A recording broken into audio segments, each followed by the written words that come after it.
ఈరోజు రాష్ట్ర బడ్జెట్ మరి ఆర్థిక శాఖ మంత్రి భట్టి గారు ప్రవేశపెట్టడం శాసనసభలో జరిగింది. చాలా దుర్దినం. విద్యారంగానికి ఇది ఒక చీకటి రోజుగా మేము భావిస్తున్నాం. మేము అడిగింది ఎంత, కమిషన్ చెప్పింది ఎంత, మీరు ఇచ్చింది ఎంత, ఈ లెక్కలు చూసుకుంటే మీరిచ్చింది ఏమీ ఇవ్వలేదు, విద్యను పూర్తిగా మీరు ధ్వంసం చేయడానికి నిర్ణయం తీసుకున్నట్టు మీ బడ్జెట్ కనిపిస్తున్నది. మీ బడ్జెట్ శాతం 8.23. సిగ్గుచేటు.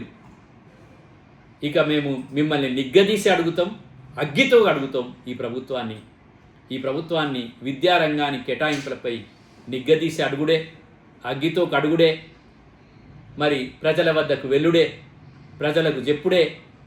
మీరు 20% కేటాయింపుకు రానంత వరకు ఈ ప్రభుత్వాల వెంట మేము ఖచ్చితంగా వెంట పడుతూనే ఉంటాం. మన తెలంగాణను విద్యారంగంలో ముందు నిలుపుకోవడానికి ప్రయత్నం చేస్తూ ఉంటాం.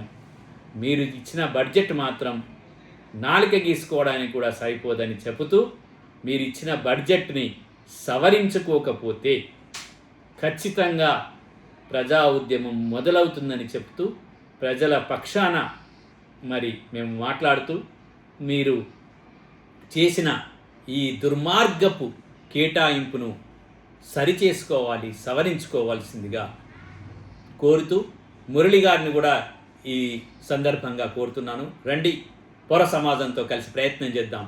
మీరు కనుక అటువైపు ఉంటే మిమ్మల్ని కూడా నిగ్గదీసి అడుగుతాం, అగ్గితో గడుగుతామని చెబుతూ మరి అందరం కూడా రేపటి నుంచే మరి విద్యా బడ్జెట్ సంబంధించి ప్రభుత్వం చేసిన దుర్మార్గపు కేటాయింపును, అసలు దిగజారిన కేటాయింపును ప్రశ్నించడానికి మొదలు పెడదామని చెప్తూ, ప్రశ్నిద్దాం, మన పాలకులను ప్రశ్నిద్దాం, విద్యకు 20% కేటాయించాలని ప్రశ్నిద్దాం.